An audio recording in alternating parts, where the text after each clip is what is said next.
یار جبران ماں تے بڑے ہتھ تے خارش ہونی پئی ہے لگنا کو پیسے آؤ نہیں. چلو چنگی گل ہے یار مینی بھی اک پھڑکنی پئی تے اگر کوئی معاملہ خراب ہویا تے پیسے لوڑ ہوئے تو کچھ آ گئی سب. ہاں یار خارش تے بڑے عرصے نہیں ہونی لیکن یقین کر ایک دن پیسے نہیں آئے. اگر آ گئے تو ضرور چاہ گا. لوڑ تو پے ویسے نا کام بھی اٹھا ہے کوٹھے تے میں خیال ہے اسی وجہ سے پہ اک پھڑکنی تے میں خیال بندہ کو ڈاڈا ہوا ڈاڈا جڑ تو اکھ نہیں پھڑکنی پئی بندہ کوئی مصیبت. السلام علیکم.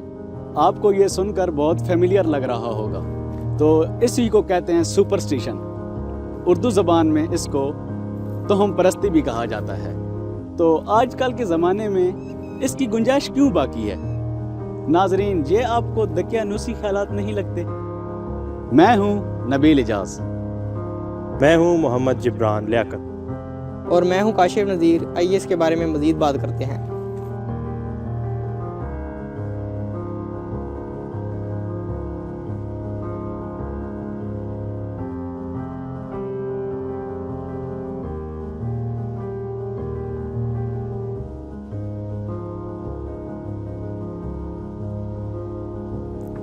سپرسٹیشن ایسے بلیف یا پریکٹسز کو کہتے ہیں جس کا کوئی جو کہ ارریشنل یا جس کا کوئی لاجک نہ ہو.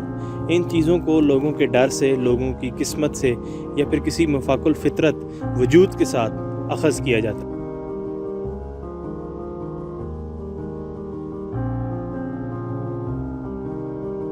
تو آئیے آج ہم یہ جانتے ہیں کہ پاکستان میں سپرسٹیشن کا کیا حال ہے.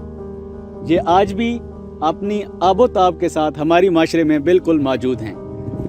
تو کسی نے اپنے پاس ایک لکی چانپ کو اپنے پاس قسمت کی دیوی سمجھ کر سنبھال رکھا ہے تو کسی نے جیلی عملاؤں کو اپنی قسمت کی دیوی سمجھ رکھا ہے. تو ہمارے معاشرے میں بہت سے سپرسٹیشن ایسے ہیں جو آج بھی کامنلی طور پہ پائے جاتے ہیں، ایک عموماً طور پہ پائے جاتے ہیں. تو ان میں سے چند ایک کا ذکر میں آج آپ کے ساتھ کروں گا. تو پہلے نمبر پہ آ جاتا ہے کہ یہ آنکھ کا پھڑکنا. آنکھ پھڑکتی ہے، ہاتھ پہ خارش ہونا پیسے آنے کا سبب سمجھا جاتا ہے. کوے کا چھت پہ بولنا کسی مہمان کی آمد کا یہ ہمیں ثبوت دیتا ہے کہ آج کو مہمان کی آمد ہوگی.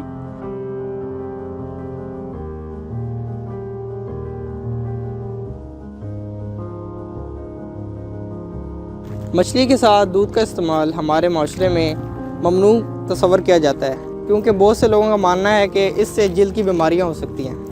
اور آپ یہ سن کے بہت زیادہ حیران ہوں گے کہ ساؤتھ ایسٹ ایشیا میں بہت سارے پکوان ہیں جس میں مچھلی اور دودھ کو اکٹھا پکایا جاتا ہے اور یہ بہت سارے سالوں سے چلا آ رہا ہے.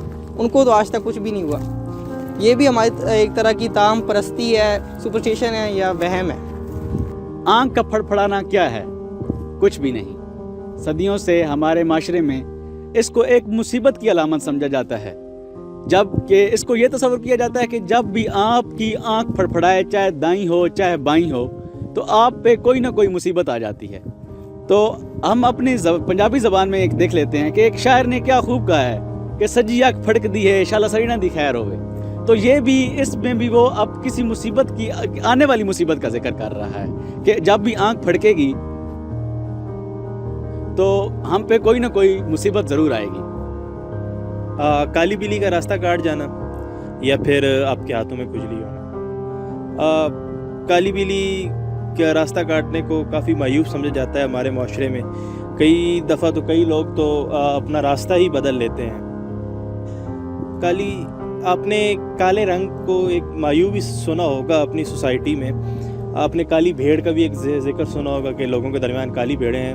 تو اصل وجہ یہ ہے کہ جاہل زمانے میں، جاہلیت کے دور میں کالے رنگ کو ایک مایوب سمجھا جاتا تھا، یا اس سے لوگ ڈرتے تھے، اس کو برا سمجھتے تھے، جس کی وجہ سے اس طرح کی مثالیں بنی ہوئی ہیں اور وہ نسل در نسل ہمارے درمیان وہ سرحیت کر گئی ہیں، جس کی وجہ سے لوگ اس کو برا سمجھتے ہیں اور آج تک ڈرتے ہیں. اور جہاں تک بات رہی کہ ہاتھوں میں کھجلی آج بھی ہوتی ہے، لیکن ہاتھ میں میرے تو ابھی تک کچھ نہیں آیا. اگر آپ کے آیا تو ضرور بتائیے گا.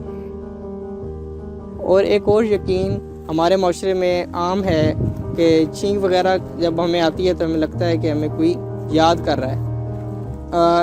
اس میں کوئی صداقت نہیں ہے، لیکن وہ شخص تو ہمیں ضرور یاد کر رہا ہوگا جس کے ہم مقروض ہیں. اور دوسرا، کوے کا چھت پر آ کے بولنا تو خیر نہیں کہوں گا، چلانا. یہ اس طرح سمجھا جاتا ہے کہ جب بھی کوئی کوا آپ کی چھت پہ آ کر بیٹھ کے بولے گا مطلب چلائے گا تو آپ کے گھر پہ کسی نہ کسی مہمان کی آمد ضرور ہوگی. تو ہمارے چھت پہ تو کافی دفعہ کوا آیا ہے, صرف کوا ہی آیا ہے, مہمان ایک بھی نہیں آیا. جب بھی کوا آیا ہے اس نے شور مچایا ہے, چلا گیا ہے, لیکن مہمان کوئی بھی نہیں آیا. تو یہ بھی ایک حقیقت پہ مبنی نہیں ہے, جھوٹ ہے.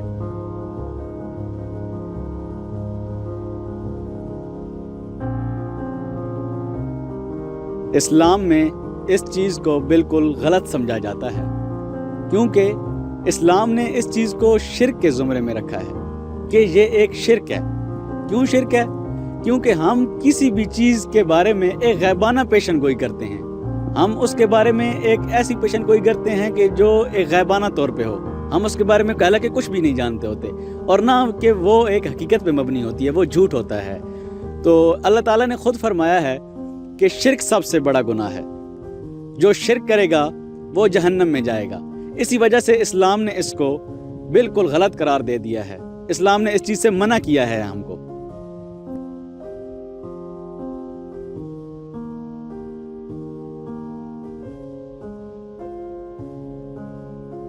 آپ سب لوگ سوچتے ہوں گے کہ یہ ابھی تک ہمارے معاشرے میں زندہ کیوں ہے.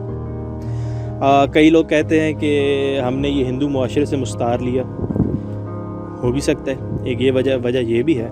لیکن شاید آپ کو تعجب ہوگا کہ عرب معاشرے میں بھی توہم پرستی کا کچھ نہ کچھ عنصر ہے, کچھ نہ کچھ زندہ ہے. اس کی اگر تاریخ میں چلے جائیں تو توہم پرستی ہندو معاشرے یا عرب معاشرے سے بھی پرانی چیز ہے. یہ وہ ان مذاہب کا حصہ ہے جو کہ جن کو کہ آپ کفار کا کہہ سکتے ہیں, جو کہ بہت ہی دقیانوسی کے مذاہب تھے جو کہ انسان نے شروعات میں جب اپنائے. تو یہ ان مذاہب کا حصہ تھا جس میں کہ کئی لوگ جب جایا کرتے تھے تو ان وادیوں سے پناہ مانگا کرتے تھے, وہاں کے درختوں سے پناہ مانگا کرتے تھے. تو یہ چیز کیونکہ انسان کے بس میں نہیں ہوتی تھی, جیسے کہ کوئی آفت آ گئی, طوفان آ گیا, تو انسان نے ہر دور میں کسی نہ کسی کو اپنا خدا بنایا ہے. تو یہ اسی چیز کی ایک چھوٹی سی کڑی ہے جو کہ آج تک ہمارے درمیان موجود ہے. اور جہاں تک سوال رہا کہ یہ ہمارے معاشرے میں یا مغرب جس کو کہا جاتا ہے کہ بہت ترقی کر گیا ہے, وہاں بھی کچھ نہ کچھ توہم پرستی ہے. تو زندہ کیوں ہے کہ ہم اس کو کئی دفعہ اس کو استعمال کرتے اپنے اوپر خود اعتمادی کے لیے. کئی لوگ لکی چارم جن کا ہوتا ہے, کوئی اپنا سکہ ان کے پاس لکی چارم ہوتا ہے, یا پھر کوئی ان کے کپڑے لکی چارم ہوتے ہیں, تو ان کی وجہ سے ان کی پرفارمنسز بہتر ہوتی ہیں, ان کی انگزائٹی دور ہوتی ہے, وہ اپنے اوپر قابو پا لیتے ہیں, بہتر فیصلہ کر پاتے ہیں ان چیزوں کی وجہ سے.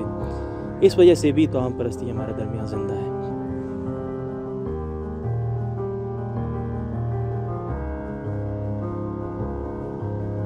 یہ باتیں اگر ان بے سود باتوں تک ہی محدود رہتی, یہ ہمارا یقین, تو کوئی ایسا مسئلہ نہ تھا. لیکن یہ چیزیں ہمارے معاشرے کی تباہی کا سبب بن رہے ہیں. ہمارے ارد گرد کئی ایسے ذہنی امراض میں مبتلا لوگ جو کہ کئی دفعہ ایک بہت ہی عجیب قسم کی حرکتیں کرتے ہیں, یا پھر کئی لوگوں کو نقصان بھی پہنچاتے ہیں. ہمارا معاشرہ آج اس صدی میں بھی ان کا علاج کرانے کی بجائے یہ اخذ کیا جاتا ہے سب سے پہلے کہ شاید ان پہ شیاطین نے حملہ کر دیا یا کوئی جنات ان پر آ گئے ہیں. اس طرح کے لوگ جن کی اکثریت ہے ہمارے معاشرے میں, وہ لوگ پھر جعلی عاملوں, جعلی باباؤں کے ہاتھوں میں کھلونا بنتے ہیں. وہ اپنے مالی نقصان بھی ان کو ہوتا ہے, اور کئی دفعہ تو اس طرح کے لوگ جن کا کہ علاج کرانا چاہیے سائیکیٹرسٹ سے یا سائیکالوجسٹ سے, وہ لوگ اس طرح کے بابوں کے تشدد کا شکار بنتے ہیں, اور کئی دفعہ تو اپنی جان کی بازی سے بھی ہار جاتے ہیں.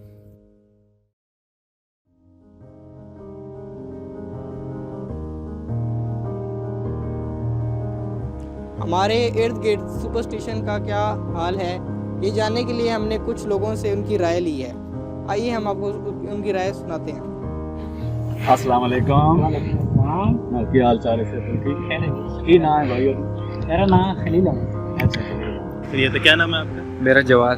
جواد. اچھا جی, تساں ایک ویڈیو دکھانا, تساں صرف یہ کوئی دسنا بس بننے کی ہو.